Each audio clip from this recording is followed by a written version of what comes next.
अय, शेतीला नावं ठेवणाऱ्या आणि आम्हाला गणित शिकवणाऱ्या, आमच्या शेतामध्ये आधी आम्ही नंदनवन फुलवलंय. आम्ही नंदनवन फुलवल्यानंतर शेतकऱ्यांना थोडीफार मदत केलीये.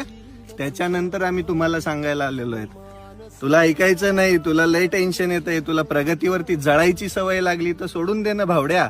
आधी एखाद्या व्यक्तीची मदत केली असेल, एखाद्या गोरगरिबाला काहीतरी दिलं असेल, एखाद्या शेतकऱ्याला शेती संदर्भात चांगल्या मार्गावरती लावलं असेल, त्यावेळेस ये ना मला नावं ठेवायला. तेव्हा तुझं ऐकून पण घेईल आणि तुझ्या प्रत्येक गोष्टीला मी मानेल.